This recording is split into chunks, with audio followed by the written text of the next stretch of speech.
この説明会は失礼いたしました。名優参照に関しましては、インドネシア語でお話しいたしますので、特に、字幕必要ないかなと思いますので、割愛させていただきます。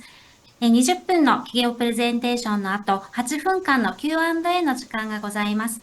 質問したい人は画面下にある Q&A から送ってください。説明会の途中でも質問を送ることができます。ぜひ積極的に質問してください。また Q&A ではぜひカメラをオンにしてご参加ください。最後にアンケートのご協力もお願いいたします。次にインターンシップの説明をいたします。このジョブフェアに参加された皆さんには、日本に来てインターンシップに参加するチャンスがあります。参加者は企業の選考に進んだ方の中から面接をして決定いたします。インターンシップ受け入れ企業で働きたい方、または内定が出た人が対象です。インターンシップのみの参加申し込みはできません。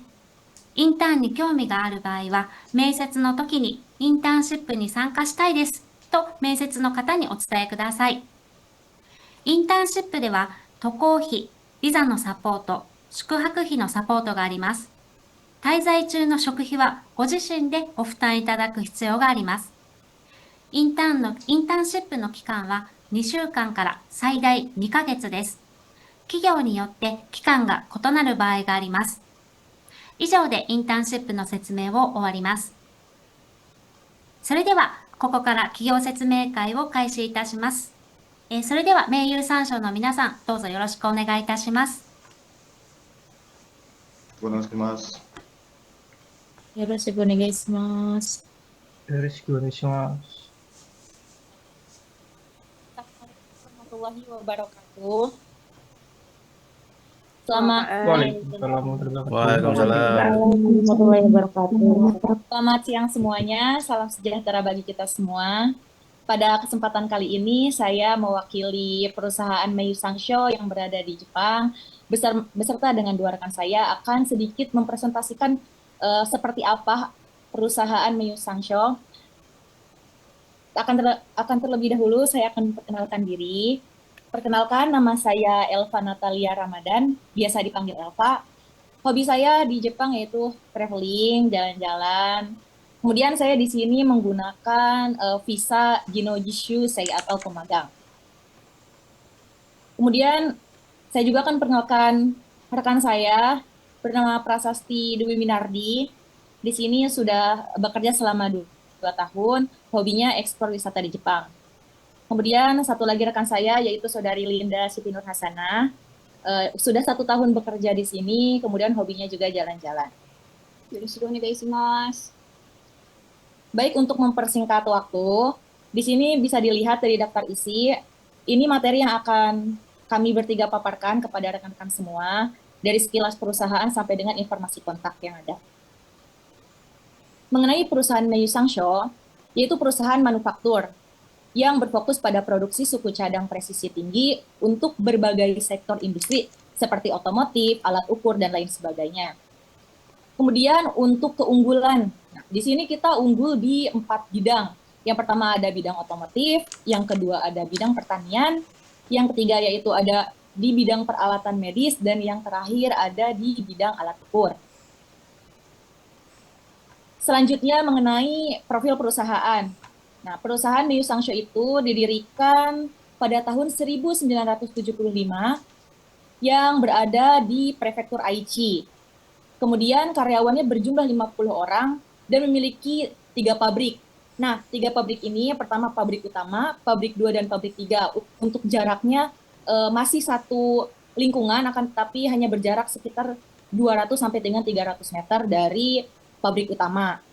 Kemudian produk utama kita yaitu memproduksi suku cadang, yaitu dari berbagai bidang seperti otomotif, pertanian, dan lain sebagainya.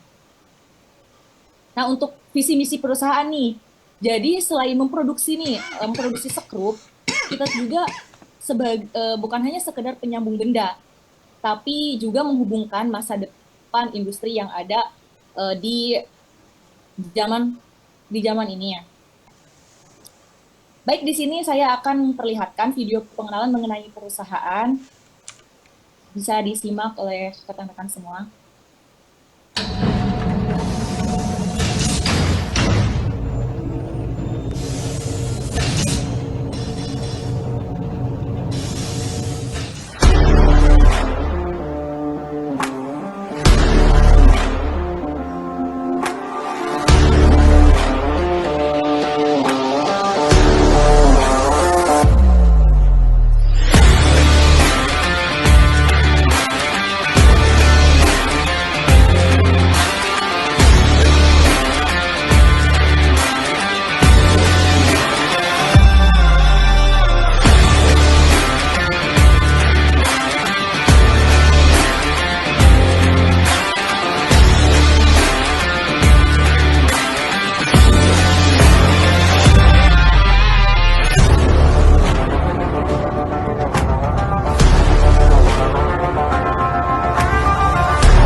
Baik, selanjutnya akan dilanjutkan oleh rekan saya, Saudari Linda. Persilahkan. Baik, untuk klien utama dari perusahaan kami adalah di antaranya perusahaan yang terkenal di Indonesia juga seperti Toyota, Denso, Subaru, Honda, Nissan, dan Fubatsu. Berikut adalah produk yang telah diproduk oleh kami seperti Baud, Sekrup, dan juga Roleto. Berikut adalah contoh dari produk yang kami produksi. Dalam bisnis internasional, kami juga mesin utama yang diimpor dari Italia dan juga pencetak baut yang diimpor dari China. Berikut juga alat ukur dan peralatan modern yang ada di perusahaan kami, Microsoft Digital, Hangdi Scanner, dan juga gear testing mesin yang modern, canggih, dan juga detail. Pengenalan perusahaan juga, ini ada peningkatan teknologi, investasi dalam mesin bubut CNC, dan teknologi pengukuran presisi tinggi, memperluas tim teknis, memperkuat sistem pemeriksaan kualitas yang sesuai dengan standar internasional, dan kami mendapatkan ISO dari Intertek. Dalam perusahaan kami ada teknologi yang bernama IoT. Ini adalah dari lapangan yang bisa memantau kinerja produksi yang bisa dilihat langsung di kantor. Untuk globalisasi dan transformasi digital, sistem pemantauan IoT terintegrasi menerapkan langkah-langkah penerapan energi dan daur ulang selama produksi. Baik, keunggulan di perusahaan kami itu adalah eco-friendly, jadi produksi yang kami hasilkan itu tidak mencemarkan lingkungan. Baik, berikutnya akan dilanjutkan oleh. Baik, selanjutnya adalah struktur perusahaan. Jumlah karyawan di perusahaan sini ada 50 orang, cabangnya ada 3 orang, dan orang Indonesianya ada 7, rasio pria dan wanitanya 2:3, usia rata-rata 24 tahun, presentasi orang asingnya 60%.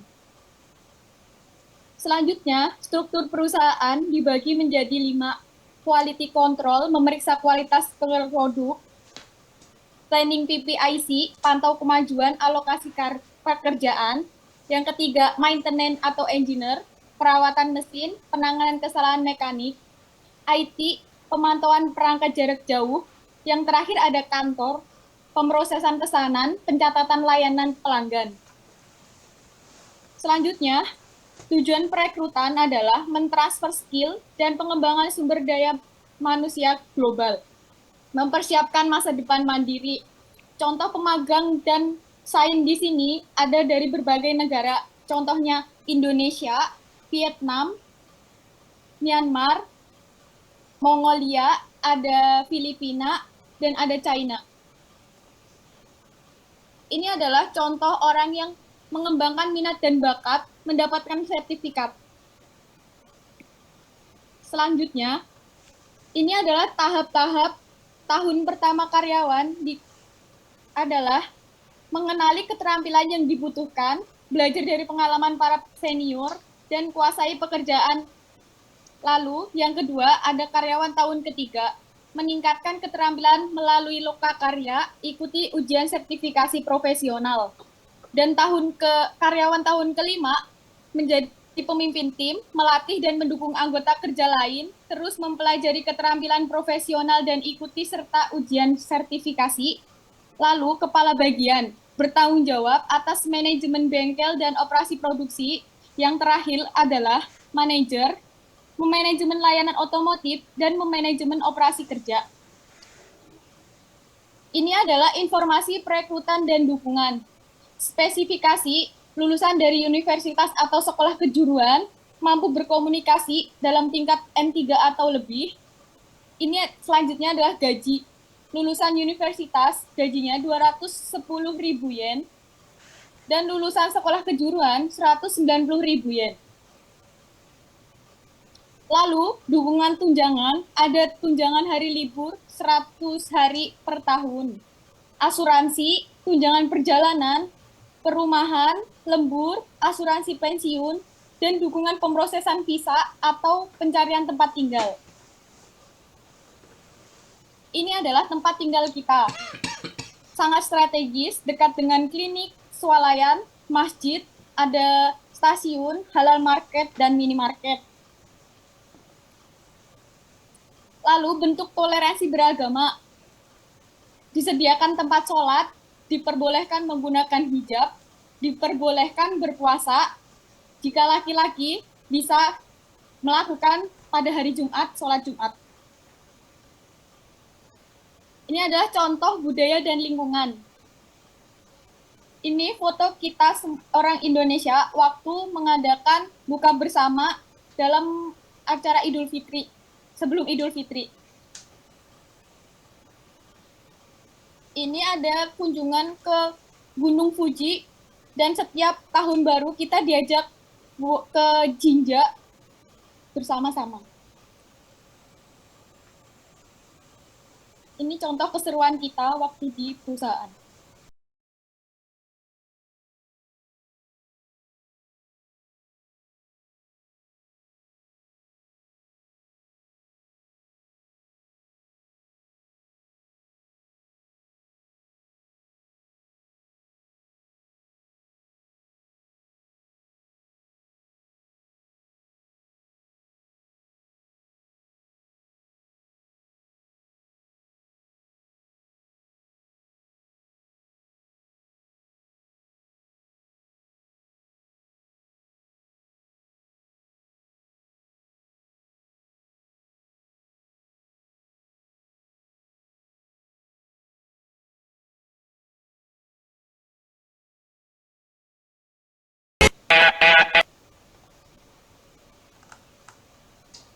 Selanjutnya, buat sesi tanya jawab, dipersilahkan untuk rekan-rekan yang terhormat.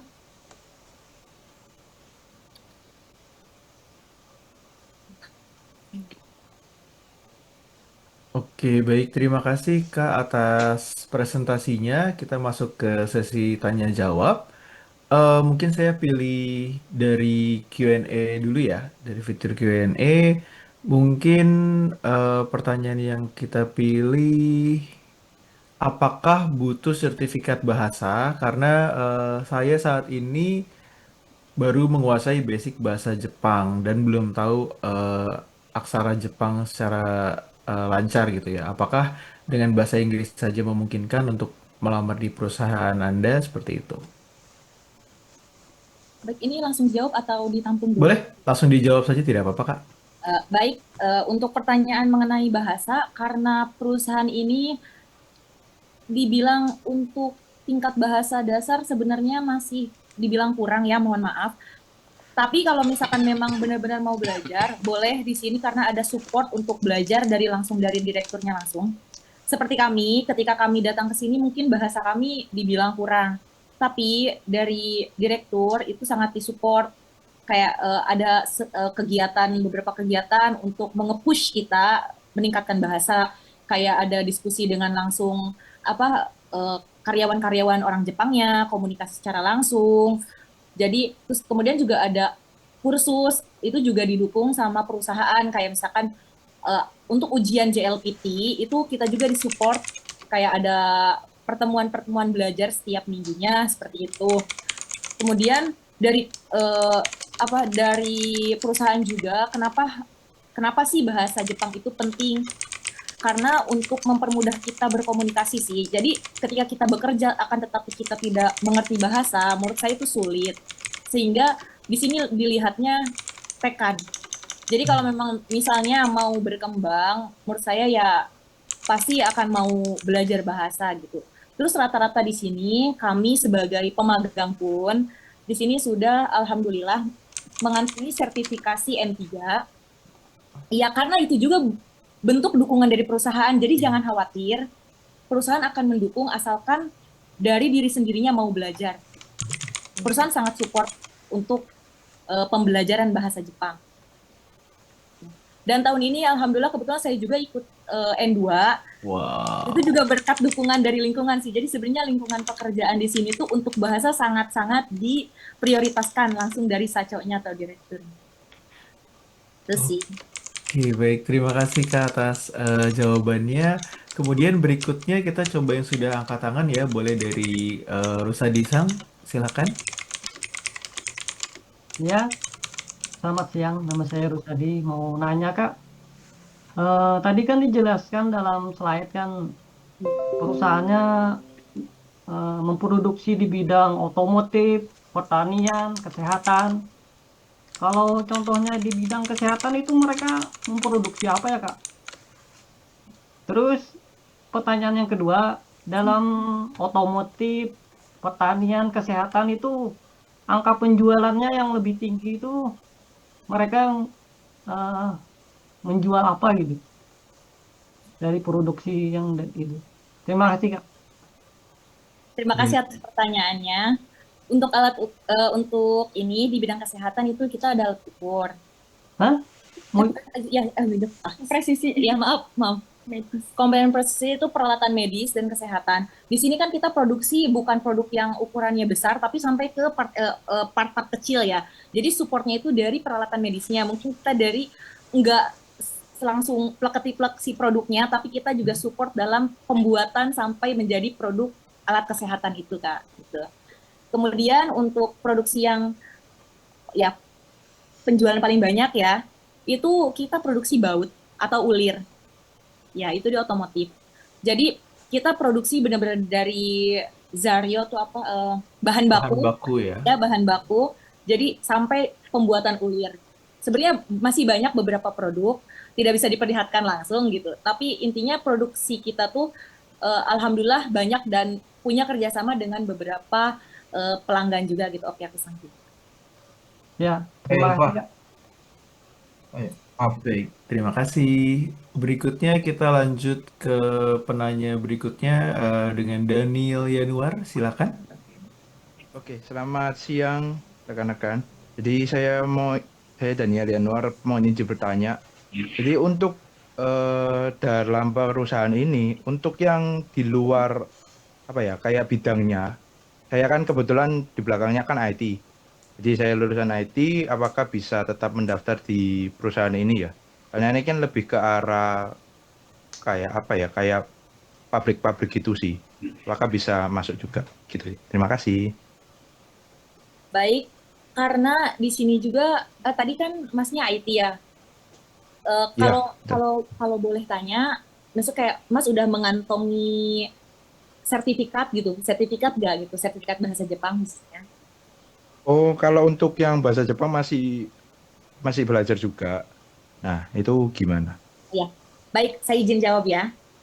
Sebenarnya untuk IT, kita kan tadi sudah menjelaskan mengenai keunggulan perusahaan kita tuh salah satunya menggunakan eh, sistem IoT, di mana sistem IoT itu kita gunakan di lapangan.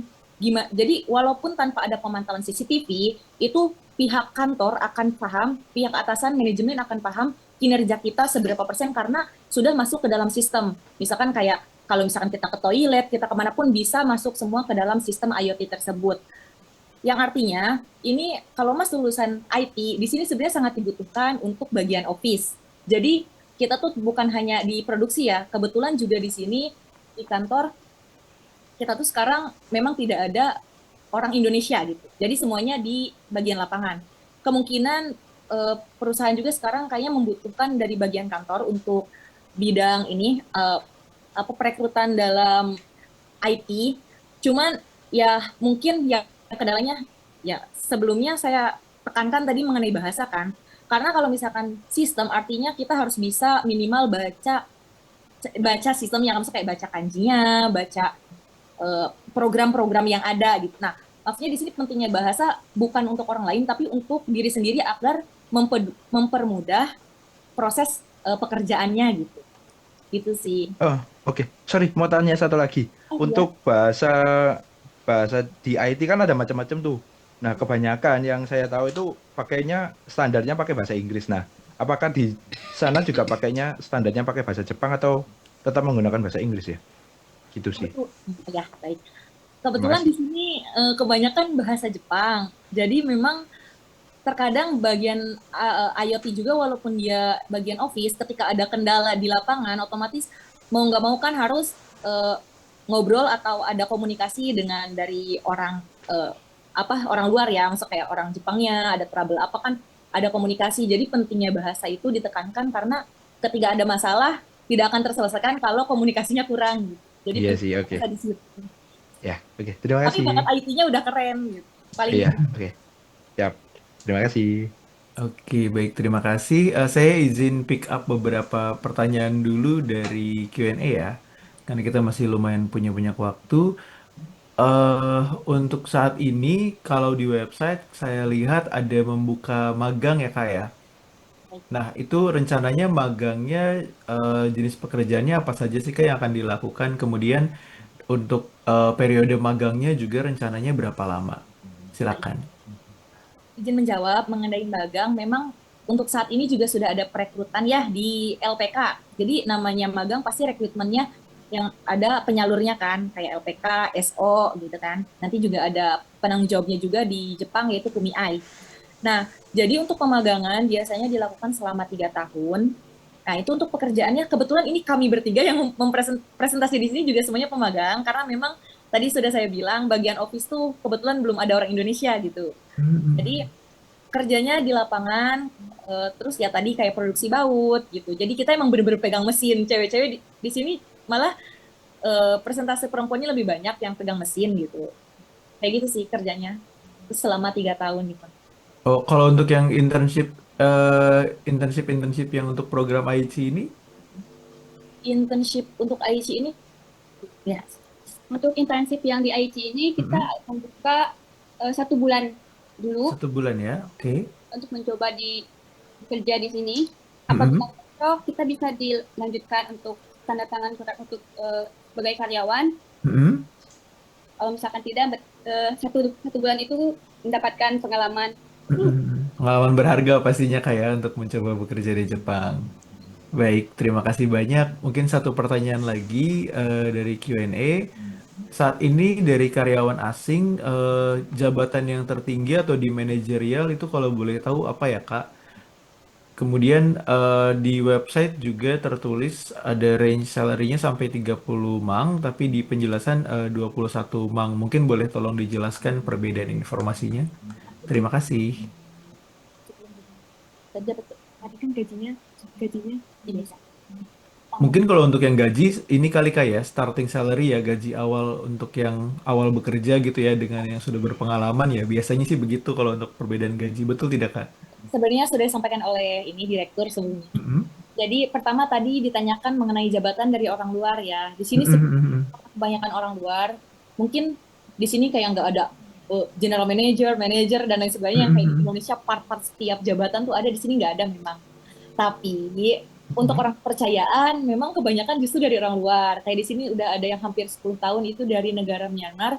Dia udah Wow, pegang N1, dia juga wow. dia dipercaya juga sebagai tim IT juga gitu. Mm-mm. Terus kemudian juga ada dari orang China, dia juga dipercaya oleh direktur untuk langsung berhadapan dengan Okyakusang atau customer langsung. Jadi Mm-mm. memang sudah banyak yang dipercaya, mungkin kalau di Indonesia untuk jabatan itu setingkat manajer kali ya kayak gitu. Mm-mm. Tapi selain di office juga mereka ada yang perbaikan mesin juga kayak gitu. Memang Mm-mm.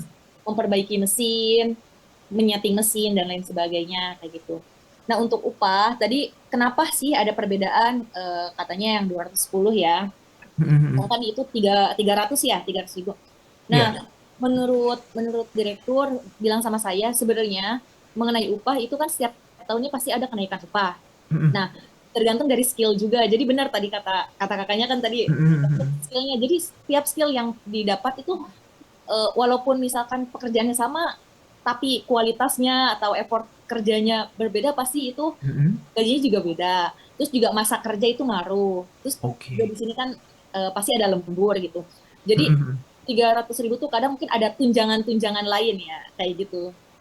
Jadi Mm-mm. yang masa kerjanya baru masuk 1 bulan gak mungkin kan kita bandingkan dengan upah yang sudah di sini udah 5 sampai dengan 10 tahun gitu sih. Jadi itu tergantung kualitas diri kita. Semakin kita level up dalam bahasanya, dalam kinerjanya, itu upah akan ikut sih gitu, kata direktur yang sudah disampaikan oleh direktur saya. Oke, baik. Terima kasih Kak atas penjelasannya. Mungkin satu pertanyaan lagi ya dari Muhammad Naufal, silakan. Oke, baik, terima kasih Kak. Untuk pertanyaan saya, setelah magang, itu kan tadi saya juga ada pertanyaan di Q&A, maaf ya Kak. Terus melanjutkan, tadi kan dijelaskan itu ada sekitar 1 bulan untuk proses internship-nya.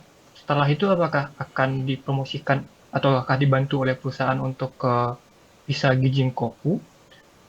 Terus untuk kira-kira saya kan baca di web itu dimulainya kan dari Januari 2026 untuk perusahaan uh, Meiyu Sanso sendiri itu kira-kira direncanakan itu di bulan apa ya? Sekian, terima kasih. Baik, untuk tadi yang 1 bulan, sebenarnya kalau ketika 1 bulan itu internship di sini dilihat kinerjanya bagus, kayak kelihatannya ada prospek sih ini nih kalau misalkan lanjut itu bisa membantu meningkatkan kinerja perusahaan misalnya gitu. Terus dari pihak yang internshipnya juga, oh saya kayaknya minat nih lanjut di Meiyu Sansho gitu, kayak misalkan tertarik gitu untuk melanjutkan pekerjaan karena misal lingkungannya dan lain sebagainya, itu akan sangat dengan senang hati oleh direktur kami akan dibantu dari semua proses keberangkatannya, dari pemeriksaan visa, terus dari pencarian tempat tinggal, kemudian juga nanti karena kami di sini orang Indonesia banyak, pasti akan dibantu untuk maksudnya untuk pengenalan lingkungan lah gitu ya. Tadi kan juga sedikit ada di slide gitu dibahas mengenai gimana sih apartemen kami lingkungannya, kayak ada masjid, swalayan, dan lain sebagainya kayak gitu sih. Terus untuk Januari 2026 itu saya belum konfirmasi mengenai itu. Jadi misalnya ada pertanyaan mungkin bisa dikirim lewat email langsung gitu. Takutnya saya salah jawab karena itu kan kalau keberangkatan nggak bisa asal jawab ya gitu. Jadi direktur kami tidak menyampaikan itu sih sebenarnya. Jadi mohon maaf. Oke, baik. Terima はい。 kasih. Mungkin すいません。そろそろお時間ですので、はい。ごめんなさい。ちょっと皆さんすいません。たくさん質問いただいたのにありがとうございます。ありがとここでうございます。Q&A 終了させていただきます。ご質問いただいてまだ回答できてないところがありますが、後日ですね、確認して皆様の方にメールで回答させていただきますので、申し訳ございませんが、ご了承ください。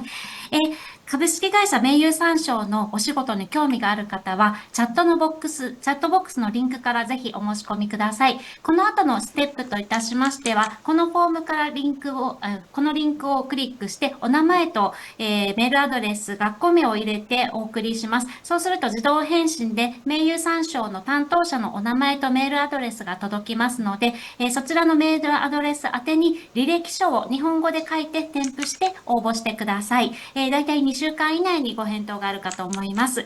では、名優三賞の皆様どうもありがとうございました。駆け足になりますが、ありがとうございはい、ありました。がとうございありがます。とうございましはい、ありがとうございた。ます。